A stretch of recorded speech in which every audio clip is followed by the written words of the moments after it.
Come in, Southern California. This is Radio Free Los Angeles. Do you copy? Repeat, do you copy? Now transmitting from behind the Iron Curtain in the People's Republic of California, we bring you the voice of free men, free markets, and limited constitutional government. Welcome to citizen-sponsored Radio Free Los Angeles with President of the California Taxpayers Union, Mike Alexander, and editor of the Taxpayer Gazette, Jonathan Wilson.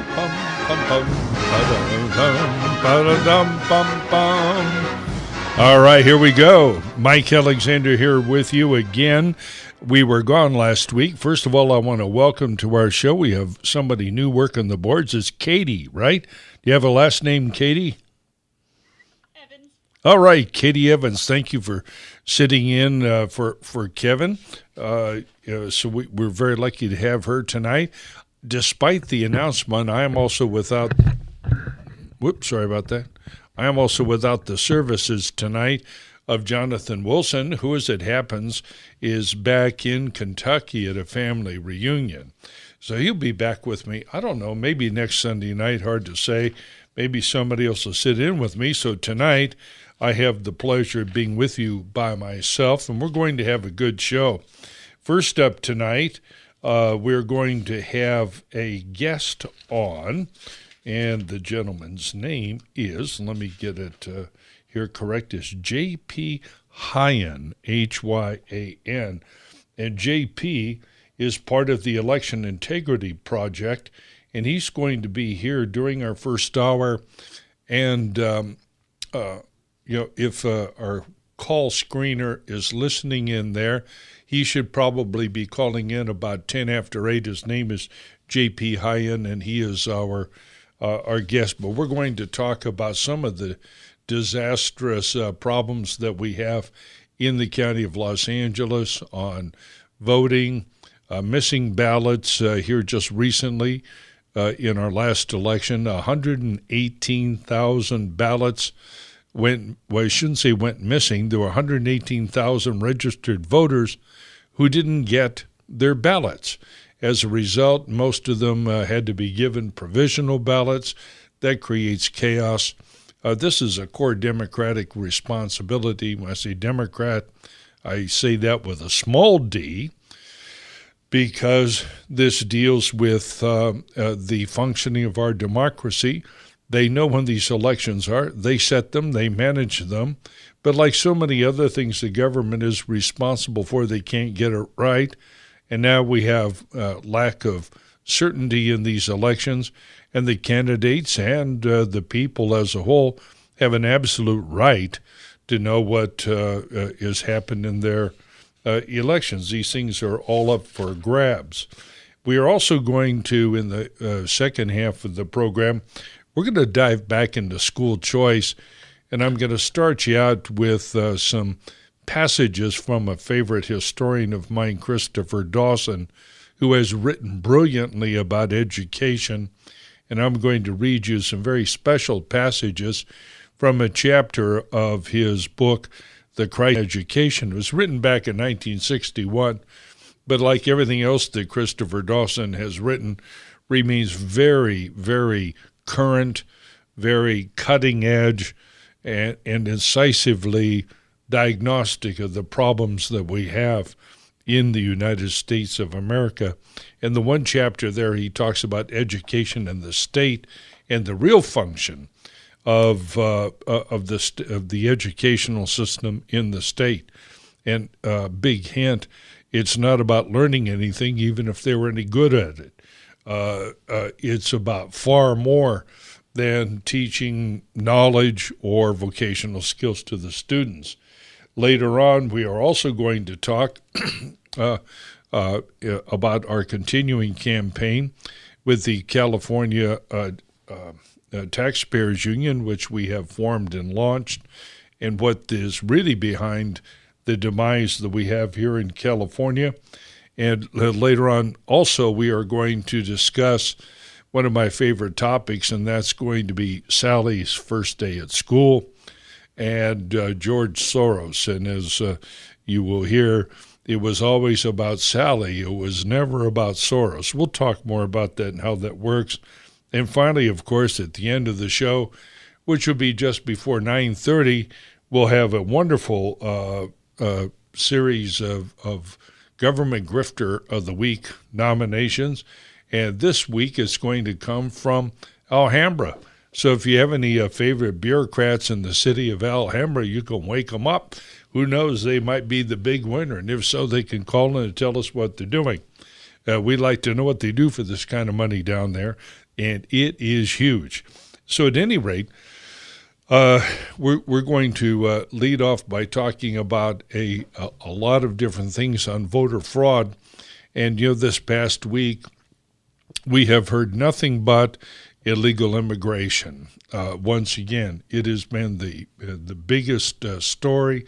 It's been a phony story in a lot of ways, because everything that happened over the last several years has been not really any different from what's been happening last week, last month, or the first year of the Trump administration. But there's probably no better example of voter fraud and manipulation than illegal immigration itself. It is about many things, but as much as anything else, it is about recruiting and brainwashing another generation of voters to vote for big government. It is often said that these are undocumented Democrats, but it's not just that. It's not just that they're voting for Democrats. It's that they're going to vote for candidates of either party or for big government. That's what they had when they were there. They vote for the modern welfare state from which they benefit so greatly. And, of course, there's nothing in the background of the Latino voter, somebody from Mexico or Honduras or Central America or almost any other part of the non-English-speaking world. There's almost none of them that have any sense of the same tradition of self-government that we have, the idea that the government serves the people. They all come from countries where they serve the government. In fact, their very lives are often lived at the whim of government and bureaucrats. When they come here, they're so happy not to be killed. And in fact, they get paid to come here, paid to stay here, paid to live here, and even paid to work here 2 or 3 times. They love it here. And why in the world would they ever criticize the government that takes money from you and me and gives it to them? Of course they're not going to do it, and that renders them uniquely unqualified to become new voters in this country, especially because we take these newcomers and put them into these secular madrasas called public schools, where we hand them over to the enemy. We hand them over to people who hate us, and they teach us they teach a false version of history when they teach anything at all, and away we go. I'm going to stop my rant here for a moment. We now have on the line J.P. Hyan of the Election Integrity Project. Are you there, J.P.? Yes, hi. Hi, Mike. Hey, well, thanks so much for coming on. Our mutual friend Judy Neal called up this past week or emailed, said, hey, look, you got to have this guy on. He's on fire. He's got a lot to say. Could you have him on? And, of course, we enthusiastically agreed to have you on. And I got a little bit of a biographical background here on you earlier, but why don't you share it with the audience? What is are you with the Election Integrity Project or with another organization? Yes. Hi. Yes, Mike. I am actually with and founded a group about 12 days ago called Your Vote Didn't Count 2018.com. Right.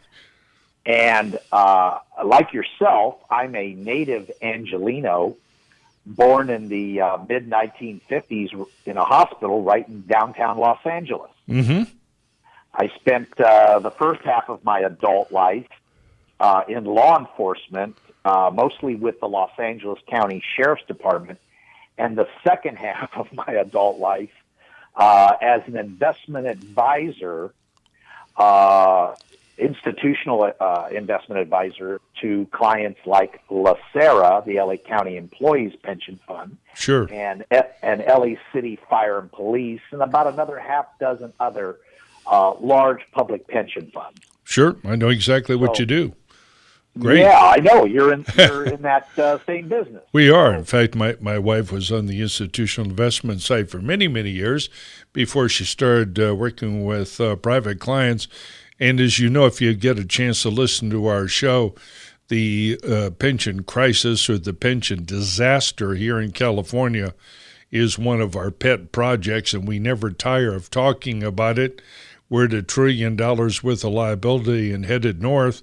And even your own pension plan, I assume that you're in LaSera, that pension plan is upside down. You just got, I think it may have, I've forgotten. It's in the billions just on OPEB, other post-employment benefits.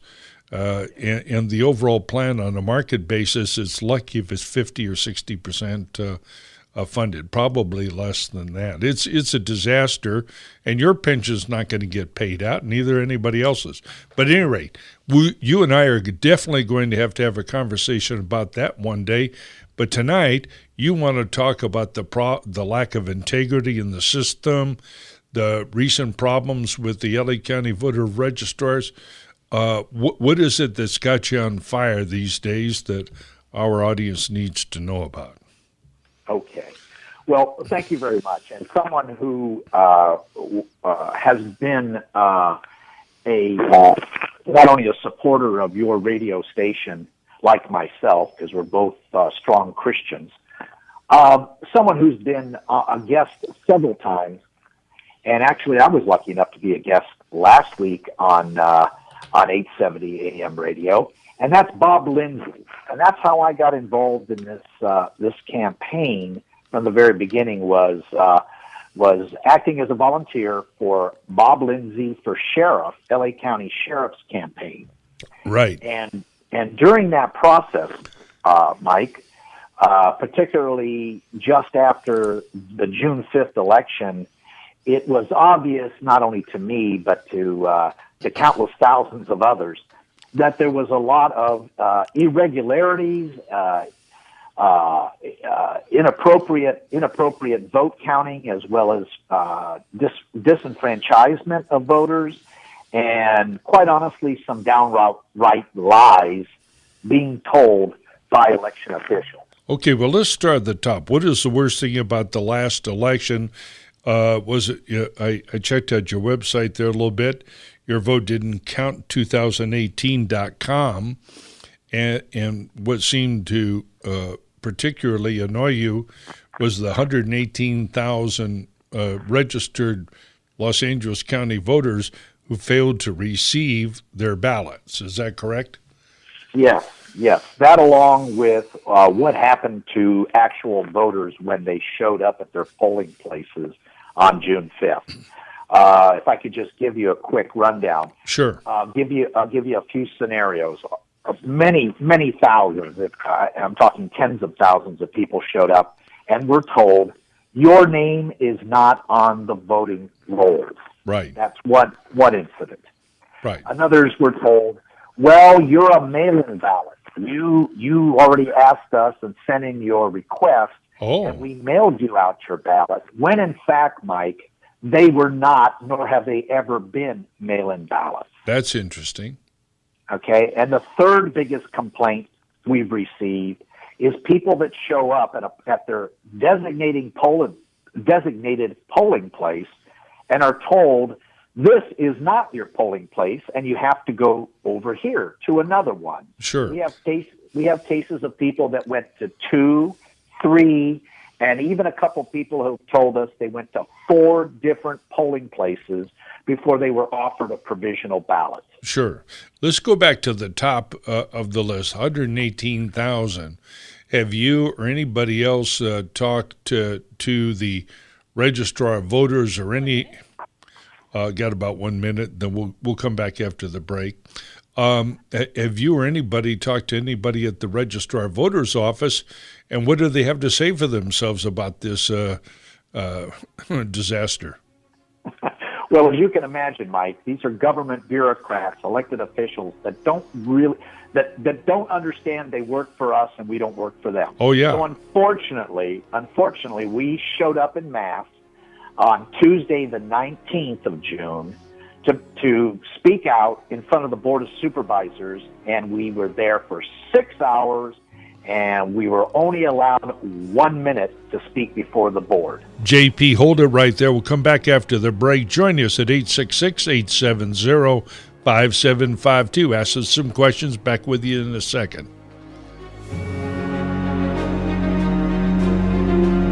If you like what you're hearing and would like to support Radio Free Los Angeles and the California Tax Limitation Committee, please call area code 626-792-1772, 626-792-1772, or kindly visit our website, catlc.net, catlc.net. You can also watch Radio Free Los Angeles on Facebook Live at radiofreela.us. If you'd like to talk with Radio Free Los Angeles, the phone lines are wide open. 866-870-KRLA. That's 866-870-5752. We're live, local, and here to talk with you. 866-870-KRLA. All right, Mike Alexander back with you, Radio Free Los Angeles. Call us, be part of the show. We've got a great topic tonight, starting off on our election vote integrity or lack thereof. We have JP Hyan. Call us at 866-870-5752. Be part of the show. JP, before the break, you had mentioned that you and others had confronted the Board of Supervisors. You're down there for about 6 hours. Did you ever get anything like an answer or an explanation or any idea about what they were going to do about this problem to correct it? No, we didn't, unfortunately, Mike. After the board meeting was concluded, and there were 4 of us that actually held out those entire 6 hours and waited. So 4 of us got to speak for 1 minute each in front of the board. But as you can already imagine, that's certainly not enough time to get even part of your message out. Well, of course. After the board meeting, I did go to the executive offices of the supervisors to see if I could at least talk to any one of them and give them some of our grievances and some of our concerns about the election. Were you able to do so? Pardon me? Were you able to do so? Did anybody? No, I didn't. All right. I was not able to. Ironically, as I was leaving, candidate and Lieutenant Governor Gavin Newsom was going in to speak to them. So they had enough time for Mr. Newsom, but not enough time for concerned citizens. Yeah, it's kind of like a people audience with that guy. All those Democrats down there. Now, the solution, of course, is that if somebody shows up without showing up on the voter rolls, including an illegal alien without identification, if somebody goes in there and claims that they're a voter, they can request a provisional ballot. Were people able to, that is registered voters, were they able to finally get provisional ballots? And if so, how many of them got them and how many of them have been counted? Well, it's pretty interesting. Number one, yes, some people were offered provisional ballots, and then we have complaints that others were not. Mm-hmm. They were just basically turned away because their name wasn't on the list, or they were told that they had requested a mail-in ballot, even though they had not, and some were not offered a provisional. Now, our understanding, and this comes directly from the county, Mike. I have the county document right in front of me, and they claim that at just a few days after the election, 3 days after the election, they still had 141,000 provisional ballots to count in LA County. Yes. They had 358,000 mail-in ballots, and they were still accepting those until Friday as of last week. If they were postmarked properly. Correct, sir. Right. And then they had an additional 4,000 miscellaneous ballots that they had no explanation for. So Right. in reality, if you add up all those numbers, 3 days after the election, they still had not counted over 500,000 votes, 504,000 to be exact.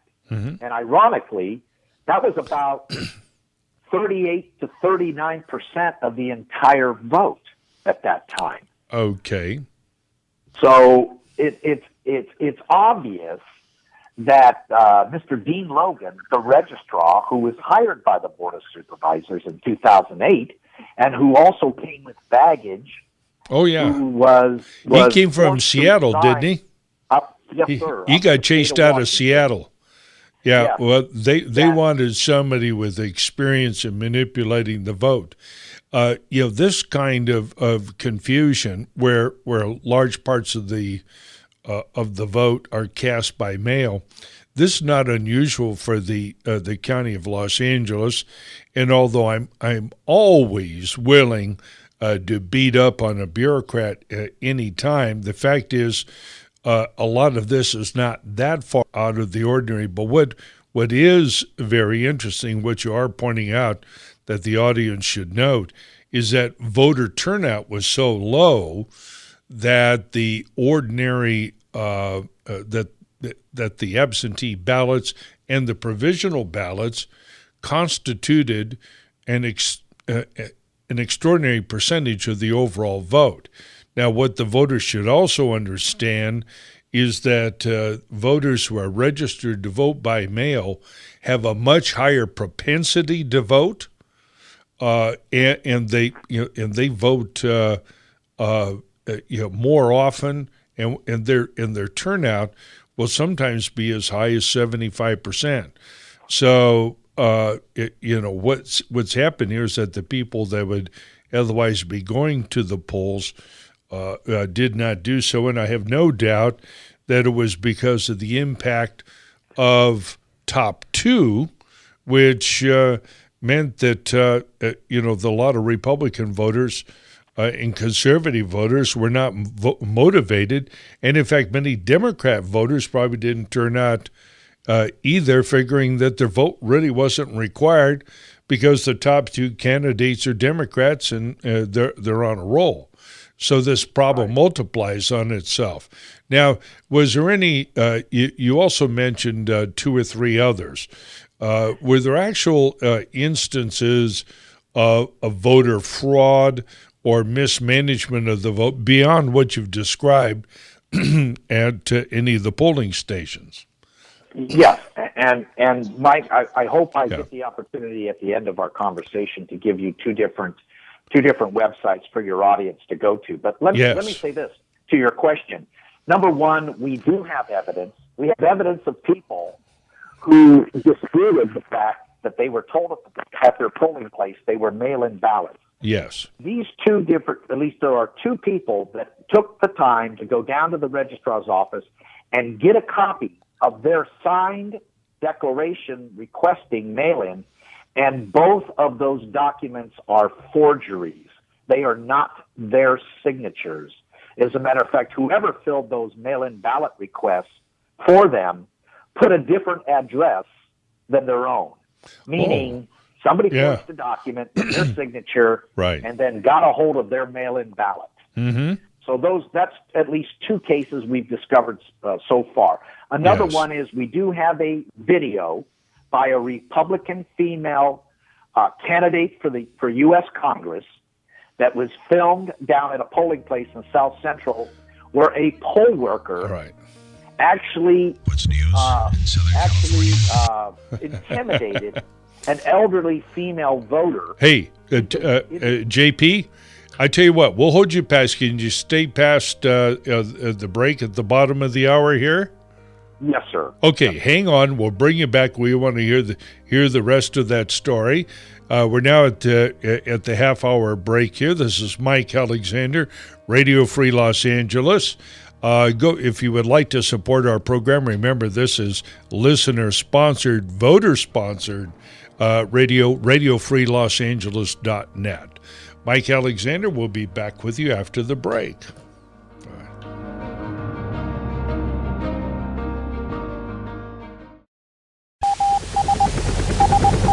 Come in, Southern California. This is Radio Free Los Angeles. Do you copy? Repeat, do you copy? Now transmitting from behind the Iron Curtain in the People's Republic of California, we bring you the voice of free men, free markets, and limited constitutional government. Welcome to citizen-sponsored Radio Free Los Angeles with President of the California Taxpayers Union, Mike Alexander, and editor of the Taxpayer Gazette, Jonathan Wilson. All right. Back with you. And Basil Hoffman, the guy who records that intro. Man, you make me feel good. You make me feel important. Thank you, Basil, for being one of our loyal supporters for the last 9 years. We're here at 866-870-5752, and we're finishing up here with J.P. Hyan, associated with the Election Integrity Project, but his current website here is one that you want to pay attention to, and that is yourvotedoesn'tcount2018.com. Is that correct, JP? No, well, Mike, I'm sorry. It's your vote didn't count. Didn't count. Without the apostrophe. Without DIDNT, no apostrophe, didn'tcount.com. Yeah, I was going from memory here, and I couldn't see it right away. And you had, before we get too far down the road, you had another website that you wanted the listeners to know about. Which one is that? Yes, I'm encouraging voters to go to this website to take a voter survey and to also let us know what irregularities or if you suffered any disenfranchisement at your polling place. Yes. That you go to sheriffboblindsay.com/voter survey. We very much appreciate if you fill that out and let us know so that we can have some evidence. Now, we do have over close to 600 people that took the time to do that, Mike. Hey, real quick now, JP, is Sheriff with 2 R's, 2 F's, and Lindsay is S-E-Y or S-A-Y? Yeah, S-E-Y on the last name. S-E-Y. L-I-N-D-S-E-Y. Got it. .com. Okay, so if something was irregular, something irregular happened to you at the polls, go there. These are good guys, and they're collecting. Now, let's wrap up that last anecdote that you have. So there was a candidate for Congress, you were saying. Yes, and she videoed a poll worker and a poll supervisor. Yes. And the poll worker admitted on camera that she had been directing an elderly disabled voter, female, and telling her who to vote for. And of course, the elderly woman wanted to vote for a Republican, and she was directed to vote for Democrat. Clearly, this woman is mentally impaired because she was going to vote Republican. So they thought they'd take care of that. All right. Yes. Well, now, JP. I was just going to say, Mike, we take those complaints directly to Dean Logan last Wednesday, and he refused to meet with myself and several pastors from L.A. County. And Eyewitness News, Channel 7, was there and did film it, and I will send you the story they ran on the 5 o'clock news last Wednesday. Yeah, let's do that, and let's make sure that you and I follow up sometime over the next couple of weeks. This is a subject that we're going to have John Eastman on. You know John, well-known constitutional expert. And John has been going up and down the state on various issues related to, I think it was the referendum on boys in the girls' bathroom repeal. But they have highlighted the problems with the lack of remedies when your vote is mishandled at the at the polls. There's no way to unring that bell. The election is passed. They're very unresponsive, and they're very poorly managed internally. There isn't always criminal fraud involved. It's just your basic old garden variety bureaucracy that just messes up another important activity. And once again, these people can't hardly do anything, and yet they demand each and every day to be handed everything in our society. JP, I want to thank you for calling in and being part of our show. And everybody, be sure to go to his website for further information and to contact him. Your Vote Didn't, D-I-D-N-T, no apostrophe, Your Vote Didn't Count, 2018.com. JP, thanks very much. Appreciate you coming on. God bless you, Mike. God bless. All right, now we have on line 2 Tim from Highland Park, who has a comment here on the best candidate for upcoming election is, and then is blank, blank, blank. Are you asking me, or are you going to tell me, Tim? Tim from Moore Park. Tim Moore Park, okay. For U.S. President, TIM space KALEMKARIAN, best major candidate. Tim Callum Carrion for U.S. President, TIM space KALEMKARIAN, best major candidate. For U.S. President, what, 2020? Yes. Okay. And my platform is love, peace, joy, truth, freedom, and self-control. All right. Well, peace, joy, truth, freedom, and self-control. All right, Tim. I got my peace sign up here, and if I smoked, I might inhale.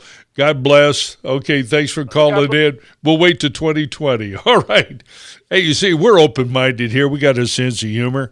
I didn't know that these San Francisco peace and flower people were still above ground. Hey, we've got the next caller up, George from Los Angeles. He wants to comment on voter fraud and illegal aliens voting. George, what's your comment? Well, I've been watching the voting going on really since the 2012 election. Are you talking about here locally, George? I'm talking about here locally in Los Angeles, and, you know, in many districts, like across the San Fernando Valley, out to East Los Angeles into the San Gabriel Valley, and down through South Los Angeles, down to the harbor. And, you know, there's so many things. The first round of incompetence, and any reasonable person would notice this. Even when we see in the news a person comes up and actually takes these to the police department, she gets 20 ballots sent to her address. Yes. With 20 different names on them. Mm-hmm. So you see, we see some of this. Okay, well, let's, George, you were maybe a little bit unclear there. Let's break this down into one example. So the example that you're talking about is one type of voter fraud and abuse, and that's the abuse that involves the misuse or abuse of the mail-in ballots, specifically persons registering under a variety of names clearly to vote by mail, and then having dozens sent to a single address. Somebody retrieving them, presenting it as an obvious example of fraud, taking it into the police department. Okay, so that's what you described. What happened? Well, they said, it must be an error, and they just took them back. There was no comment who's from the they? The police voters. department took it, or just sent it back. They just sent them back, returned them, registrar voters, and they're, nothing done. That's right. This is a mistake. Sure. And I have seen bus loads of what appear to be illegal aliens. I saw them loaded up for like Las Vegas junkets, like right around Election Day, Right. and driven out into the suburbs of Las Vegas. And it looks like it's the old go through and see who hasn't voted, and then give somebody a name and let them vote. That's correct. And the thing that really shows it is these people don't ride in those Deluxe coaches like they do from senior citizen centers and city, municipal, Right. social centers and this type of thing. Well, They George, ride in there's school no buses. question that it's a whole different kind of getting out the vote technique. And they recruit voters, they pay them, they give them the names, they walk them in there, and you'll see buses or vans dumping off 5, 10, 15 of them, and it's clear that they're doing something that they've been paid to do. Now, when they go inside the polling place, they give the name. And they're not only are they not asked for ID, they're prohibited from asking for ID.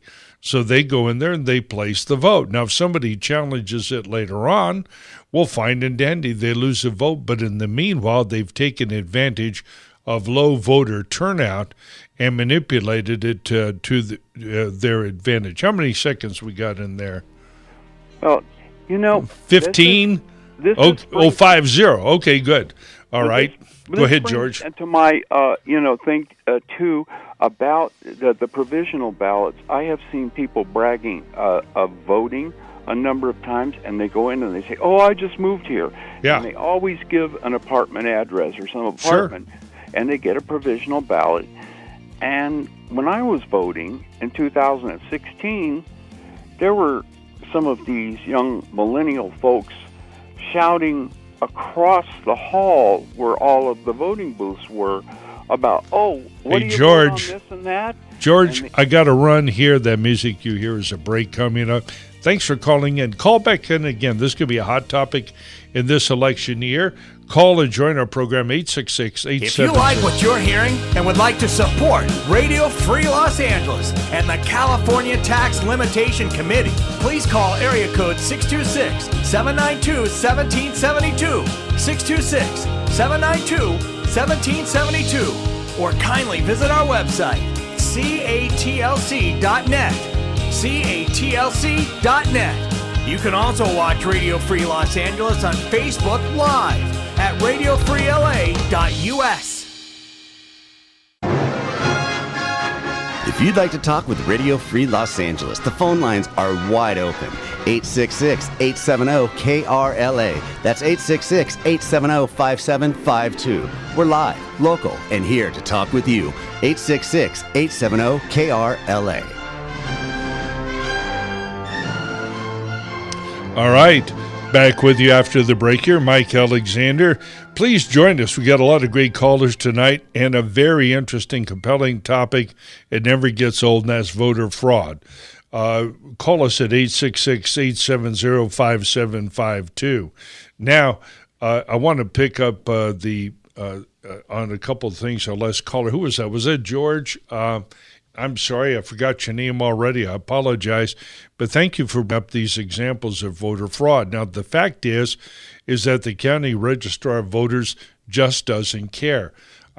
We in our business, we manage a lot of trusts for people, many of whom have passed away or who have spouses who have been dead for a long time. When we get in these things, these ballots, they come forwarded in the mail to our office.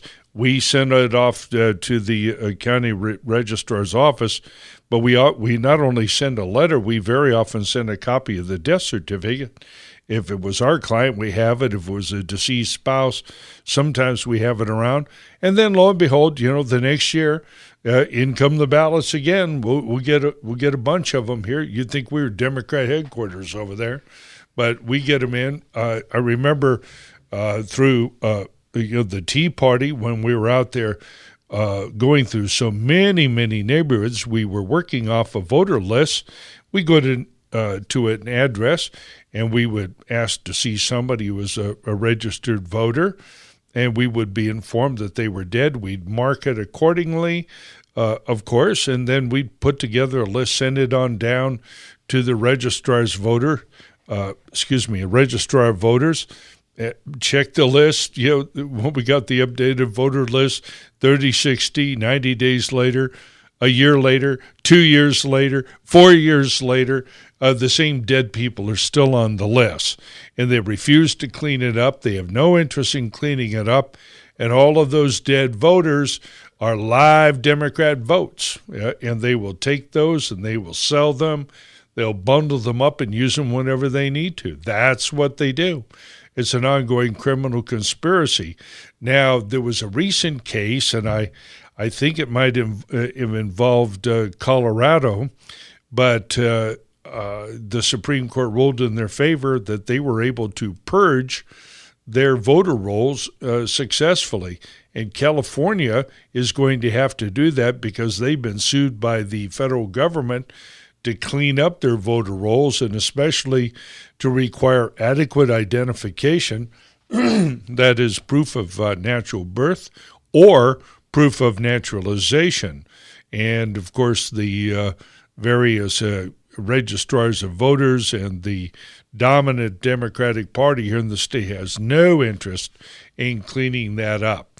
So this voter fraud issue is going to be a big one here this year. Everything is firing off. Now, it is an election year, and we've got Jim on line one who wants to, whose belief is that government is running our state and country into the ground, and we need to come together. Jim, fire away. Where are you from? I'm from the South Bay. Okay. And, it's very upsetting because, I grew up in California. I've done some traveling in other states and around the state. And it's just really, it's almost surreal. It's like the Twilight Zone when there was a time for, literally decades, years, yes. You never ever would have thought that the disintegration of the state, the tragedy of not only the immigration, homelessness all over the streets, the high rents, the driving of businesses out, that this kind of stuff would ever even happen. I mean, it would have thought, to occur in a person's mind. Right. And we once had leaders that would have, if they were alive today, they would be appalled at what's going on. That these people are in office are literally have this sadomasochistic desire to ruin the lives of other people. Because because this is not going to be able to go on forever, Mike. Right. Totally with you. Hey, Jim. Go ahead. Yeah, Jim. Certainly, I'm just staring at the summary of your call here. It says government is running our state and country into the ground. And, of course, you're right. It isn't just the Democrat Party, is it, Jim? It's really both parties. It's in both parties. It has. And a lot of times we say, oh, hey, Alexander, you guys, Radio Free Los Angeles, you're just shills for the Republicans. We are not. We hammer away at those guys who give the word feckless new meaning. They're in many ways non-existent. So it's the whole concept of government.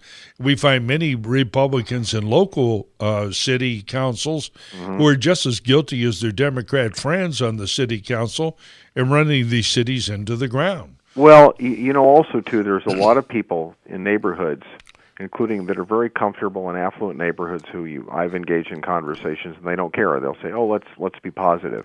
Yes. I say, wait a second, how can you say that when you were growing up? What if this stuff had been going on then? Would your elders have said the same thing then, just be positive, or said, hey, we got a problem here?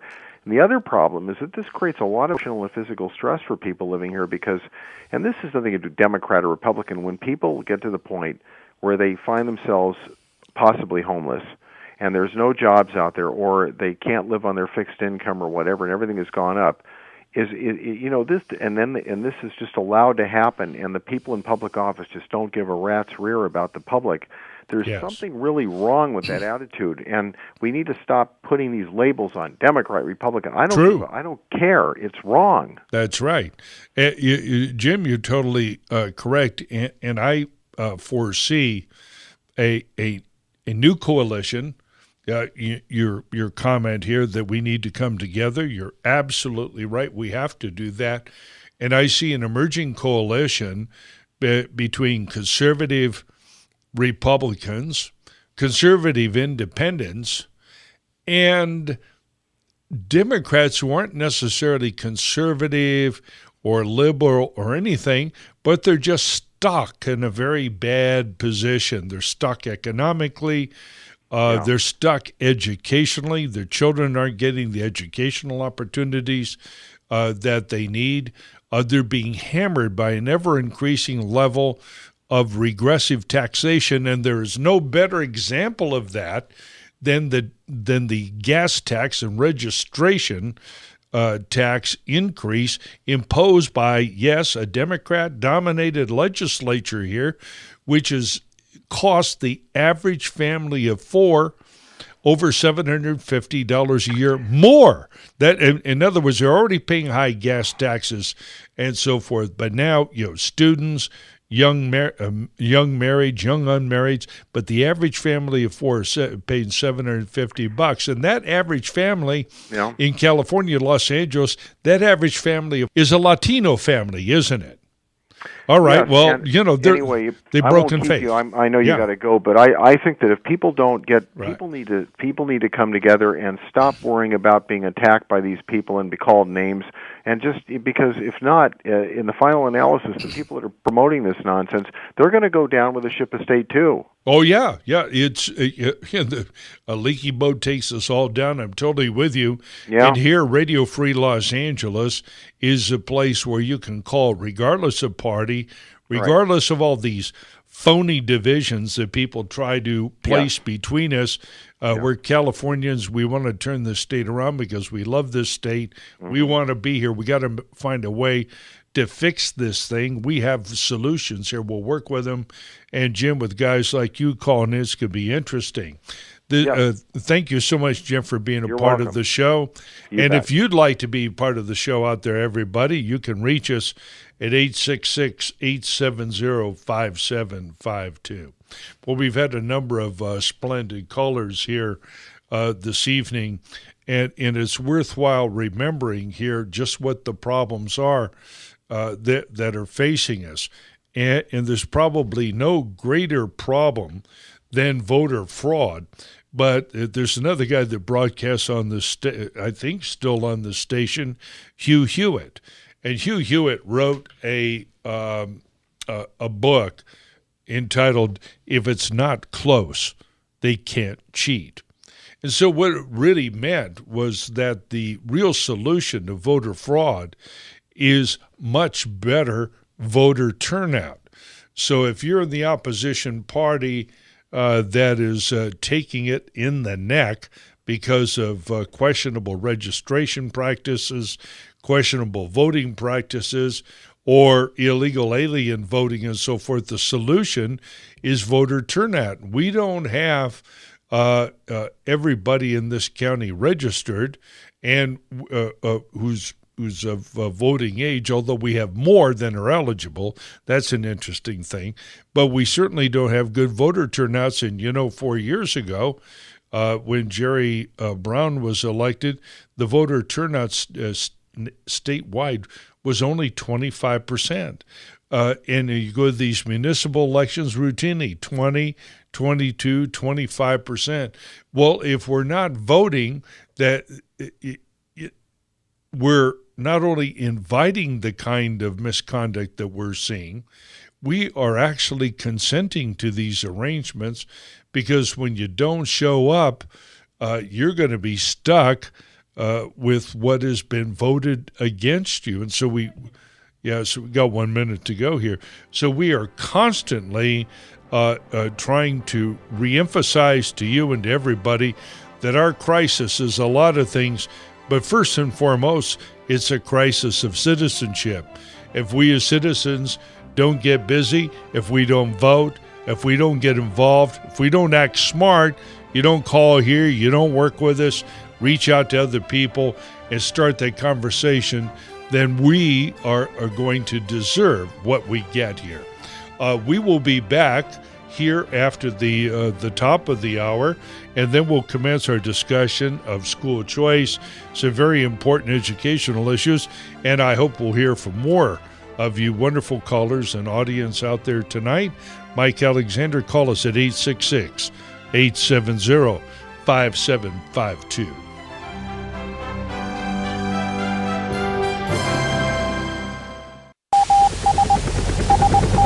Come in, Southern California. This is Radio Free Los Angeles.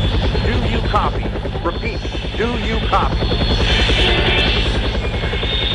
Now transmitting from behind the Iron Curtain in the People's Republic of California, we bring you the voice of free men, free markets, and limited constitutional government. Welcome to citizen-sponsored Radio Free Los Angeles with President of the California Taxpayers Union, Mike Alexander, and editor of the Taxpayer Gazette, Jonathan Wilson. All right. Back with here, Mike Alexander for Radio Free Los Angeles. And if you were listening during the first hour, you know that Jonathan Wilson is not with us tonight. He's at a family reunion back in Kentucky, no less, although he's originally from South Carolina, the Low Country. Comes from a small town right out the front gate of Parris Island down there. In any event, Jonathan, if you're listening, we wish you well. Hope you're having a great time with your family. And I know the last week we had a recording here, and that's because I was fortunate enough to have kind of a family reunion of our own. It was a major birthday for me, and they asked me what I wanted. I said, well, heck, maybe we can get all the kids and grandkids together. And that's not as easy as it sounds. We have 4 sons. 2 of them are on the East Coast with their children, and 2 of them are out here, but we all managed to get together last week for Father's Day and my birthday, and I had the most wonderful present you could possibly have, which was to have all the grandkids there to blow the candle out for me. As you know, that cake is not for me. It's always for the kids. I think they blew it out 3 times before I got a candle out. My brother was also there and other people, good close friends. So if any of you guys are listening, and I doubt really very much whether they're tuning in on Sunday night to listen to the old man. They never listened to me that much before. But if you are, boys, thanks for coming out. Thank your wives and all the grandkids. It was a wonderful time. I did miss joining all of you out there, because coming together here on Sunday night to discuss these issues is a real privilege. And and this is one of the reasons why I'm so optimistic about California. I know there's things that we can do that are really, really very much worthwhile. We have, in fact, a couple of people have jumped on the phone right away here, like to call. So why don't I take them, and then I'll get into some of my own comments on school choice here in a minute. Michael from Lancaster, I got you on the phone. How are you tonight, Michael? Hi, I'm doing just fine. I'm glad to be able to talk to you again. We've spoken in the past about my ideas on school choice, which conflict with yours.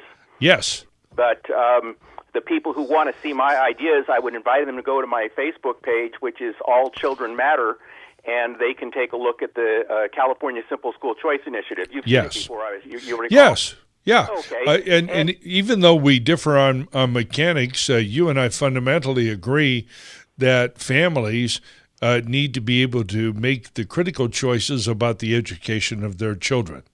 We definitely agree on that. Yes. Maybe I can challenge you a little bit here on this. Yes. You'll recall that we have had school choice measures on the ballot before in the past, in 1993 and 2000, Proposition 174, Proposition 38. They both lost 2-1. It wasn't even close. Maybe you could explain to folks why those two failed. Yes, I think they can. They failed because of the dominance of public employee unions and a tremendous disparity in the spending levels of the two groups that were advocating it.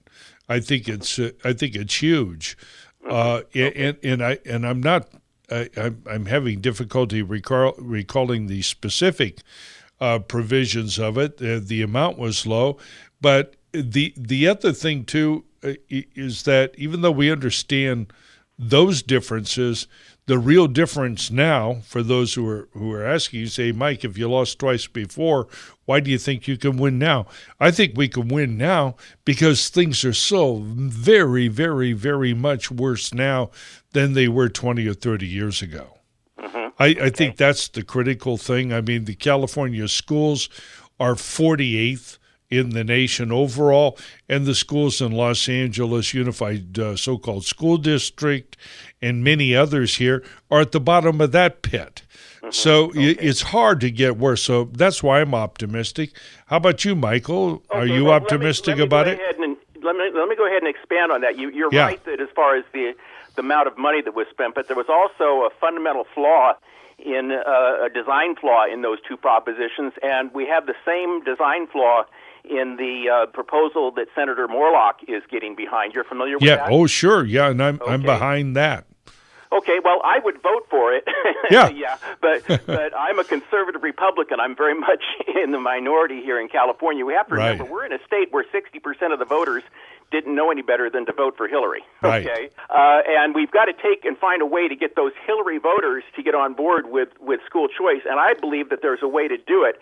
But first we have to look at, beyond just the money issue, what was the design flaw in those previous proposals, which we still have in this new proposal by Senator Morlock, which basically says, okay, let's take and create a new entitlement for families sending their kids to private schools, and let's leave people free to assume that it's going to be funded by reducing funding for families from modest income backgrounds sending their kids to public schools. And when you have parents and grandparents of kids in public schools, they're just not going to vote for that. And so my proposal, which you've seen and didn't like, but my proposal is one which goes back to a more fundamental reform of education. And if they go to the website for the Facebook group, All Children Matter, they'll see the three models. Michael, let's be specific because you're a little bit vague there.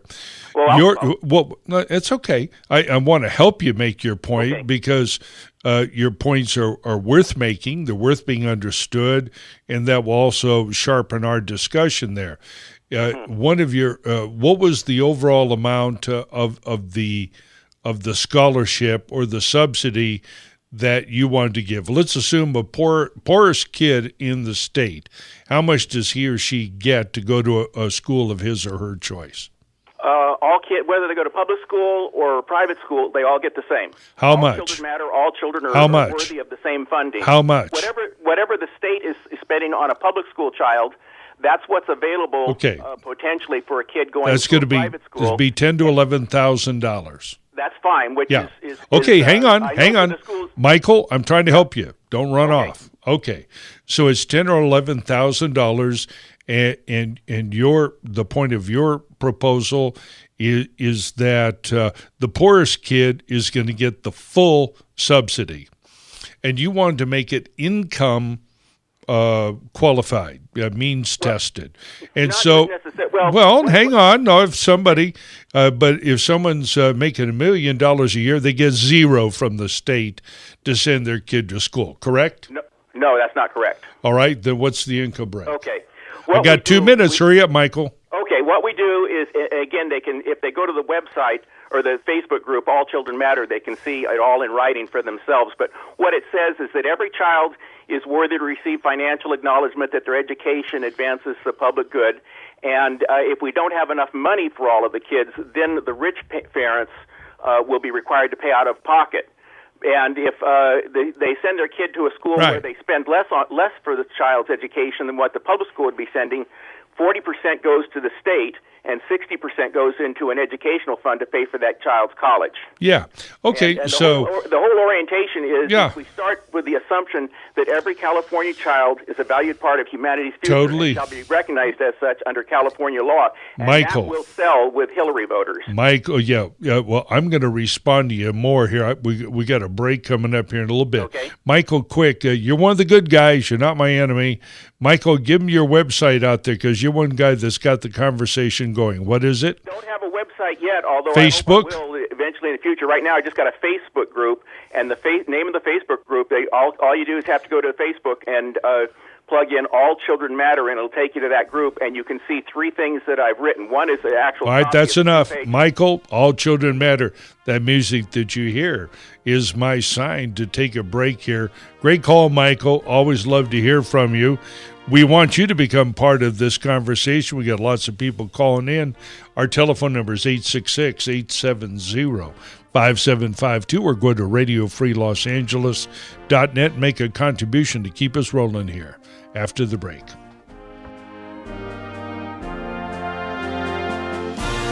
If you like what you're hearing and would like to support Radio Free Los Angeles and the California Tax Limitation Committee, please call area code 626-792-1772, 626-792-1772, or kindly visit our website, catlc.net, catlc.net.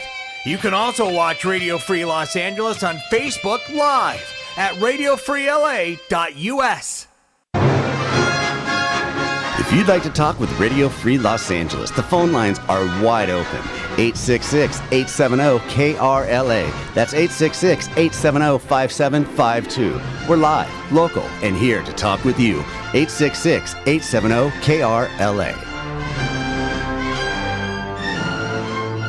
All right, back with you, Mike Alexander, Radio Free Los Angeles. We're going to get right back into some callers that are on fire tonight. Patricia from San Fernando doesn't say what you want to talk about, but I know I want to hear from you. What's on your mind tonight? Oh, hi. I did ask to talk to you off the air, but now I'm on the air, but that's all right. I've been listening to your show, and it's interesting. Good. A lot of it I don't understand, to be honest. Well, that's all right. Neither do the guys wasting the money. They're apparently not. Don't feel alone, Patricia. Oh, okay. All well, right. I wanted to ask you something. Well, this might sound like, a strange question to ask, but Yes. what I wanted to ask is, I'm in a I'm married. Pardon? I'm married. Oh. All right. Go ahead. Oh, okay. Well, anyway, but, I'm in a strange situation here, and I can't find any help for it. Maybe you know somebody, or you can direct me to a person that can help me, or What's the problem, Patricia? If you want to talk about it on the radio, otherwise I'd be glad to put you back on hold, take your number, and I'd be happy to call you. Okay, that sounds good. Why don't we do that? Why don't you put her on hold and take this lovely lady's telephone number, and I'll call her back privately. In the meanwhile, we have Dave from Los Angeles who'd like to chime in here on school issues. Dave, fire away. Yes, sir. Your name is Mike, right? Yes. Okay, yeah. You said a $10,000 figure. Why don't Yes. you just give all them children, put that $10,000 in a bank account for them? Yes, and leave it in that for 20 years, and then they might have $1 million. Well, after 20 years. it wouldn't happen in 20, but you got the idea. It'd be a lot more than 10.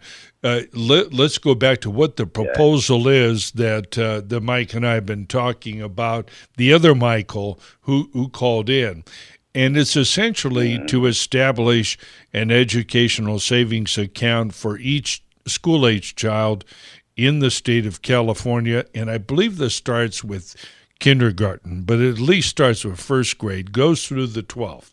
And each year on August 5th, each child would be credited with $10,000 to $11,000, whatever their pro rata share is. There's about 6 million school-aged children in the state of California, and the current amount being spent statewide at least is around $60 to $70 million.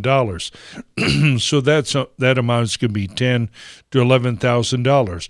That gets put into your bank account and can only be spent by the parent at a public school, a charter school, or an accredited private school, and it can also be a religious or parochial school. So that's a good news. Whatever they don't use is set aside and saved for college later on. So this money, I'm sorry? Oh, I'm sorry. Yeah. Yeah. I didn't mean to butt in on you. Oh, no, that's all right, Dave. Go ahead. The money that you're talking about comes from the general pool of the tax revenue? That's correct. It comes from the roughly 40 to 50% of the state budget that is currently spent on what they call education here in the state. Of course, it's just a massive bureaucratic boondoggle for public employees. That's all it really does. Is that your proposition or? Well, this is a proposition that is being particularly pushed and designed by Senator Morlock. He's introduced this bill in the state legislature. It won't pass, of course, but in the meanwhile, it'll be vetted and it'll become discussed more widely. So we're hoping to push that, yeah. Okay, so Senator Morlock, he has thought this over thoroughly. And then he thinks that that's the best solution, right? Yes, I'm certain that he does. I certainly think it's one of the better solutions. No other solution he can come up with is better than that. Well, we could make it. We. It sounds to me. I'm not sure if you're asking an argumentative question. Let's take. Well, it's all argumentative because you're talking about people's money. Yes. I'm not getting personal about it, but yes. Yeah. Oh yeah. We're talking about taxpayer money, but more fundamentally, we're talking about whether children are actually going to get an education in this state, and if the public so-called school, so-called system was actually going to get the job done, it would have gotten it done. We put in more and more and more money. It's time to try something that is tried and true, and that is competition and private schooling. Okay. David, I want to thank you for participating. Well, can I add one more thing? Yes, sir, please. I went to public school. I got straight A's, but yes. Not all children are capable of, if you want to just use the word dumb, I mean, there's a lot of dumb kids out there, and there's a lot of smart kids, and that's right. In between. So everybody's not going to get straight A's or B's. No, they're not. A lot of people's going to fail and have to, just keep going back, repeating the same grade. They just can't get it. Oh, I know. I know. And if they fail often enough, we put them in office. Dave, thanks very much for calling in. Don't be a stranger. Call in again. This is going to be a hot topic here. We have Brent from Los Angeles who says that Mayor Garcetti is going to Texas. All right. Is that because he's running for president out there, Brent, or because he's actually moving there? No, what I heard, and hello, it's so nice to talk to you again, Mike. Hey, Brent, I recognize you. Love having you call. Oh, thanks. Yeah, I'm just incensed and disgusted that I heard that Mayor Gargoyle-Setti went to Texas to protest the wall or the ICE situation. Yeah. And I am so outraged. A complete traitor. What's he going to Texas for? They're coming into California. Right. And he's aiding and abetting criminals coming into this country. Well, he's like Chucky Schumer. He's in search of a camera.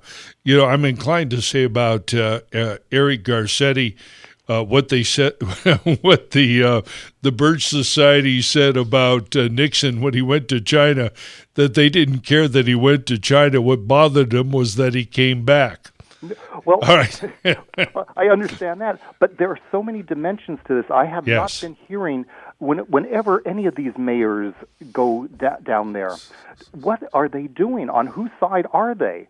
And not only that, this is, to me as a Jew, this is a total act of anti-Semitism. That there's a comparison to the concentration camps with what we're doing is so outrageous and so insulting and so delusional that we need to get some people really upset on this thing. Well, it is. This leads to it. I'm afraid I'm going to run out of time to do what I wanted to tonight. I'm going to put up an article here and pretty soon from Christopher Dawson, talking about the nature of education. Mm-hmm. But this is the big lie.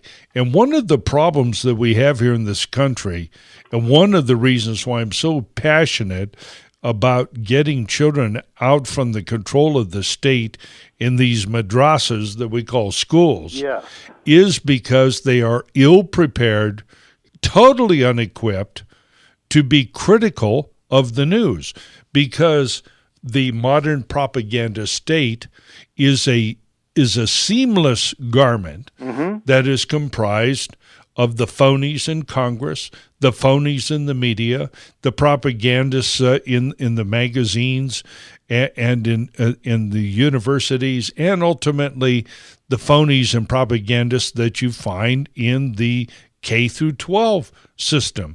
They're all there to convey a certain message, and our children, young people who are all future citizens, they have the right to vote, they are completely ill-equipped to think critically, and they certainly, even if they think critically, they can't think critically about the government because the government has fed them, clothed them, told them what to think, told them what books to read, told them where to go, controlled their health care, told them where to drive and whatnot. This kind of thing, this propaganda level here, is the only thing that has anything in common with the Nazi regime of the 30s. Yes, that's the totalitarian aspect, not what Trump is doing with these children. And it's also, I consider this child abuse. Yes. To propagandize children and to teach them lies that are going to, destroy them and their lives and their families. They pretend to care about children and pretend to care about family, and they only hold them in contempt. That's right, and that's why we have to stand together, especially for the best interests of so many youngsters are coming into the system. Madam Controller, she looks like a controlling woman.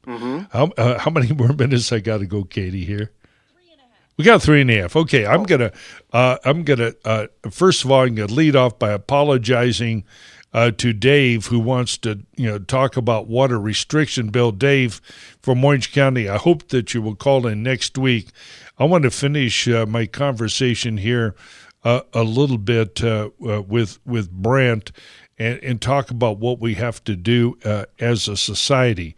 We have so many people who have come into the country, and demographically, we're not going to reverse all of this. So what we do have to do is to make sure that these youngsters who have been brought here or who have been born here, they're American citizens. We can't reverse this. But what we can do is to give them opportunities to get an education that is independent of you and independent of the government. We have to restore intellectual freedom there and take them away from this totalitarian project that is government. And the schools are just one part of it, but an indispensable part of it that operates full-time to place the government and the broader democratic society at the center of people's lives, and to substitute the state for God, to substitute the state for real culture, and to substitute this propagandizing that they have for real knowledge, real learning, and real criticism. That is what we have to do. And this kind of irrationality is exactly what led to Nazism and led to the camps in Germany in the 30s. It was those things. We don't have them, but we could easily have them. Well, can I also just say, yes, with this, they're pretending to care about Nazis and they're pretending to care about children. But how? And I really hope, since they're so sensitized now to Nazis, how about going after the real Nazis, the ones that are murdering and killing and raping and torturing children in the thousands, the hundreds of thousands, all throughout the world? We never hear a darn thing about that in our schools. That's right. And when we do try to talk about that, this is referred to as cultural hegemony, right? Now we're trying to impose the American will, impose our standards on everybody else, but they give nary a thought to the same effort when it's undertaken here. Brent, the things that you're talking about go to the very heart of this project that we call the public schools. There's a lot more going on than just the transmission of knowledge, and in fact, there's so little real knowledge being transmitted that the rest of it is really about something else, and that is this totalitarian effort to eliminate Judeo-Christian society and all of our traditions. Brent, I really want to thank you for calling in. I hope this won't be the last time. In fact, I know Brent's going to call in again, and we'll continue this Jewish-Christian dialogue here. It's wonderful. And be sure to join us here next week. It's been a lot of fun. I didn't get to do Government Grifter of the Week, but I promise you we'll have a special edition when Jonathan gets back. Once again, this is Mike Alexander, Radio Free Los Angeles, RadioFreeLosAngeles.net. Give us some love.